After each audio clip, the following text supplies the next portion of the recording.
Alabama's WVUA News at 10 with your award-winning news team. John Huddleston, weather with Richard Scott, and sports with Gary Harris. Good evening, and thank you so much for joining us tonight. We certainly appreciate you spending part of your evening with us. Well, Northport City Council candidates are voicing their thoughts on a variety of issues. The police department, recruiting businesses, and cleaning up the city were all topics of conversation at tonight's council forum. 2 city council seats have no incumbent challengers, and it's a 2-person race for both those spots. WVUA's Travis Leader profiles the candidates from District 1 and District 3 in tonight's top story. City Council District 1 candidate and retired state worker Judy Hayes hopes to make changes to some city departments. She wants to go forth and execute the Northport Police audit recommendations released earlier this month, as well as increase pay for the Northport Fire Department. Hayes also stresses a community-based effort to help clean up the city, which will play a part in helping to recruit more business. Northport definitely needs to recruit industry, and I'm talking about the kind of industry that pays a worker a good salary, a salary that he or she can support a family. Her opponent, local pastor Jeff Thompson. He wants to not only recruit new businesses to the city, but also make sure existing businesses stay in town as well. He believes city workers need to exercise patience as the city slowly trends towards a better financial situation. Thompson says he specifically wants to continue communication with the Northport Police Department during the Chief of Police search. We want to be inclusive with the current policemen, what they need in a chief and all that kind of stuff. I think that'll be an integral part in picking a chief of police. City Council District 3 candidate Chuck Gurdeau is a local accountant and business manager. He would like to see the City Council execute its own audit to supplement the existing Northport Police audit. Gurdeau wants to see the city better utilize the internet technology as part of promoting the city and its local businesses. This, along with cleaning up the city, is what Gurdeau thinks are keys to giving Northport residents a better standard of living. Many of the downtown merchants actually take care of the streets along the Northport area now. So we need to have that done by city workers. Gurdeau's opponent, local sawmill supervisor Rodney Sullivan, agrees with the need to help clean up the town. His top priority is reforming the Northport Police Department, and he believes the reform process begins at City Hall. Sullivan says many city departments are underfunded, especially when it comes to workers' incomes. Although he believes an economic turnaround is crucial to help give city workers raises, Sullivan also says it takes some leadership at City Hall as well. I think money's going to be the problem. I think the problem is just doing it. You know, we need somebody to stand up that's going to help these guys out because, like I said, police, fire, public works, they're the backbone of the city. In Northport, Travis Leader, WVUA News. And WVUA talked to candidates from other districts before next month's election. We will also profile all of the Northport mayoral candidates. Well, now to the Colorado Theater shooting. In a moment, we'll tell you how a local business is helping in the healing process. But first, the man accused in the massacre now stands charged with 24 counts of first-degree murder, 2 for each of the people he killed. James Holmes was in court today to hear the formal charges.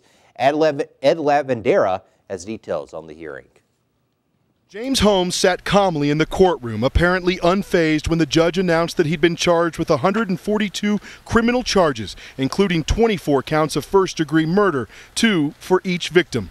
Theater shooting survivor Don Lader needed to see Holmes up close to send the accused mass killer a message. I think the guy's a coward, and seeing him just confirmed that 100%. He looked defeated, and he knows that he's not the one with power anymore.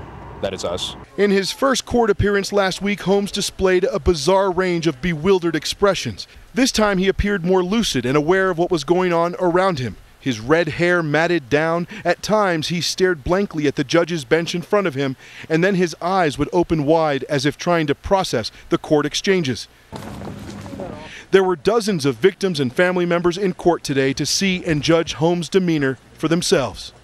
I got a sense that he was very aware of what was going on. I do not believe that he's insane, but of course I'm not a psychiatrist. He responded very appropriately. Survivors and their families filled half the courtroom, as well as an overflow courtroom where they could watch the hearing. Among them, Rita Paulina, who was brought to the court by her family in a wheelchair, her left arm and leg still bandaged from the gunshot wounds. Don Lader and Amber Harris came together Total strangers the night of the shooting. Dawn found Amber in the movie theater parking lot, dazed in the chaos of the shooting aftermath. Today, they're friends, bonded by a horrific experience. Dawn wore a Batman t-shirt to court and says he's been to a movie theater and seen The Dark Knight Rises twice since the shooting. I'm hoping that people seeing me here with this shirt will take it as a sign of strength of the community, that we're not going to sit down and take this. We're not going to let his fear spread that he wanted to. We're going to stand up, we're going to fight, and that's what this is a representation of. Again, that was Ed Lavandera reporting. Prosecutors have not said whether or not they'll seek the death penalty for Holmes. A local business is hoping to help in the healing process of the Colorado tragedy. Jim and Nick's is giving customers a chance to share their thoughts, prayers, and well wishes for the victims and their families. Here's how it works. On each of the menus, they have placed an insert where you can write down your thoughts of love and support. Then this weekend, company officials will travel to Colorado and will hand deliver the notes. In addition, monetary donations are also being accepted at each Jim and Nick's restaurant, as well as the company's webpage. The project takes on added meaning locally. People around the country were so great to us in Alabama when we had the tornadoes rip through Alabama, and there were so many people that reached out in so many ways. So this is sort of a way for us to kind of give back. If you'd like to share your thoughts and prayers, stop by any Jim and Nick's location. You can also make a monetary donation in person or online. Just go to www.jimandnicks.com. Well, we just mentioned the Help Tuscaloosa guide in the days following the April 27th tornado. Well, today, another sign of rebirth. Full Moon Barbecue cut the ribbon on their new location this afternoon. The previous site was destroyed in the storms. Workers actually huddled in the freezer as the EF4 tornado ripped apart their building. Owner Brian Ahmed says all of those folks and the other employees that worked at the restaurant before the storm will be joining the new store. He says everyone is just thrilled to be back at work. And the best part is that, you know, we have a place where we can sit down now and you can see your customers come in and your friends and just be able to spend time with people and talk with them and it's just a very, very thrilling time for us. So we're very excited. And Ahmed says the doors open for business tomorrow morning at 10 o'clock. Well, time now to talk about the weather out there. Severe storms were possible tonight. Chief Meteorologist Richard Scott joins us now to tell us if we are out of the woods. Richard. Hey, John. Yeah, good Monday evening to you. Watching the radar trends close tonight. No issues out there right now. It's just plain hot. 88 in Tuscaloosa, Birmingham. 79. One of the cooler spots in East Alabama, Anniston. The high temperatures, the high dew points fuel for shower storms later tonight. In fact, we're quiet right now across the central in West Alabama counties. Notice some thunderstorm activity down over the Wiregrass, southeast Alabama. What we're watching close is what's happening around Memphis, Tennessee. Notice some shower storms trying to become better organized. Those will arrive later tonight after midnight. So it's going to be a while before they do reach us, but through midnight and early tomorrow morning, thunderstorms going to be likely. 80 degrees by 9 o'clock or Tuesday morning, and some storms could be severe tonight. The main threat going to be damaging straight line winds. We'll watch the radar trends close again late tonight, early on Tuesday. Some additional scattered storms possible through Tuesday afternoon. But what about the rest of the forecast plus your weekend outlook? Home team weather is coming up. All right, Richard, thank you. The U.S. Postal Service will not make $11 billion in payments due to the Treasury. With cash running low, the service will miss 2 legally required payments for future retirees' health benefits. Now, it's the first time ever they've defaulted on money owed.